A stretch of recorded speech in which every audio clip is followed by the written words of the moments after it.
जैसे हम सभी जानते हैं कि अक्षय तृतीया जो है 30 अप्रैल को बहुत ही शुभ और बहुत ही अक्षय मुहूर्त है, जिसमें हम कुछ भी काम करेंगे तो उसका फल कभी क्षय नहीं होता है। तो जब ऐसे सुंदर मुहूर्त होता है तो हमें चाहिए कि हम बहुत शुभ शुभ काम करें, अपने जीवन को, अपने जन्म को सफल बनाने के लिए, अपने परिवार की खुशहाली के लिए हम बहुत ऐसे कार्य करें जिससे उनका फल भी हमें अक्षय रूप से मिलता रहे। हमारे वेदों और पुराणों में लिखा है कि अक्षय तृतीया के दिन माँ गंगा का अवतरण इस धरती पे हुआ और विष्णु भगवान ने अपने छठे अवतार को भगवान परशुराम के रूप में जन्म लिया। फिर बद्रीनाथ धाम के जो कपाट हैं वो अक्षय तृतीया से खुल जाते हैं ताकि भक्त जो है वहाँ जाके पूजन अर्चन और दर्शन कर सके। तो इतना सुंदर दिन, इतने बड़े बड़े जहाँ पे काम हुए, अवतार हुए, हम सबको उसका लाभ उठाना चाहिए।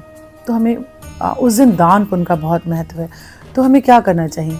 आजकल तो मोस्टली सबके घर में गंगा जल है, क्योंकि अभी कुंभ हुआ है तो सब ने त्रिवेणी संगम का जल अपने घर में रखा है। तो क्या करें, अगर गंगा जी में नहा सकें तो बहुत अच्छी बात है, नहीं तो अपने ही घर में बकेट में टैप वाटर के साथ थोड़ा सा गंगा जल मिलाएं और गंगे गंगे कह के स्नान कर लें। तो गंगा जी में स्नान करने का पूरा पुण्य मिल जाएगा। उसके बाद आप अपने घर में श्री यंत्र की स्थापना कर सकते हैं और लक्ष्मी नारायण की पूजा कर सकते हैं। लक्ष्मी जी वहीं वास करती हैं जहाँ विष्णु जी का पूजन होता है। और इतने सुंदर दिन जब आप विष्णु सहस्त्र नाम का पाठ करते हैं तो उसका फल भी अक्षय हो जाता है। और इनका पाठ करने से हमारी कुंडली में जुपिटर से रिलेटेड जो भी इशू हैं वो सॉल्व होते हैं। जुपिटर प्लैनेट्स में सबसे बड़ा प्लैनेट है। तो कोई भी काम, विवाह से रिलेटेड काम अगर रुका है, सफलता नहीं मिल रही है, जॉब में इशू आ जाते हैं, हस्बैंड वाइफ में बनती नहीं है, या बच्चों की शादियां नहीं होती हैं, या शादी हो गई तो वंश वृद्धि नहीं है, बच्चे नहीं हो पाते हैं, पितृदोष है, ये सारे जो भी काम हैं इनके लिए जुपिटर यानी कि बृहस्पति ग्रह रिस्पॉन्सिबल हो जाता है। तो जब हम इतने शुभ दिन विष्णु जी को प्रसन्न करते हैं, कैसे सत्यनारायण भगवान की पूजा करा सकते हैं, विष्णु सहस्त्र नाम का संकल्प लेके पाठ कर सकते हैं। अब संकल्प में हम बोल सकते हैं कि 5 पाठ करेंगे, 11 करेंगे, 21 दिन करेंगे, जैसे आपकी श्रद्धा और जैसे आपकी क्षमता हो। लेकिन जैसे ही आप ये संकल्प लेके पाठ करते हैं और अक्षय तृतीया के शुभ मुहूर्त से जब आप ये पाठ शुरू करते हैं तो आपको इतना ज़्यादा अच्छा रिजल्ट मिलते हैं, बहुत ज़्यादा अच्छे रिजल्ट मिलते हैं।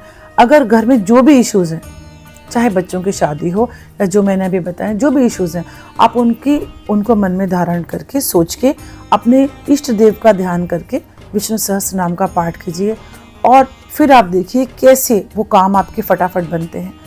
क्योंकि लक्ष्मी जी को विष्णु प्रिया कहा गया है, जहाँ भी विष्णु जी होते हैं लक्ष्मी जी वहाँ बिना मनाए आ जाती हैं।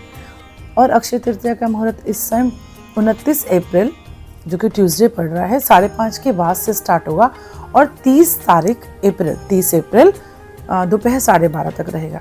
तो आप सारा जो सामान लाना है वो आप 29 तारीख को 5:30 के बाद ले आइए और सुबह ब्रह्म मुहूर्त में 30 अप्रैल को खूब अच्छे से स्नान वगैरह करके अच्छे से पूजा का जो भी सामान इकट्ठा किया आप पूजा कीजिए पूरे मन और ध्यान से। फिर आप मुझे ज़रूर बताइए कि पूरे साल कैसे खुशहाली और संपन्नता आपके साथ लगी रहती है।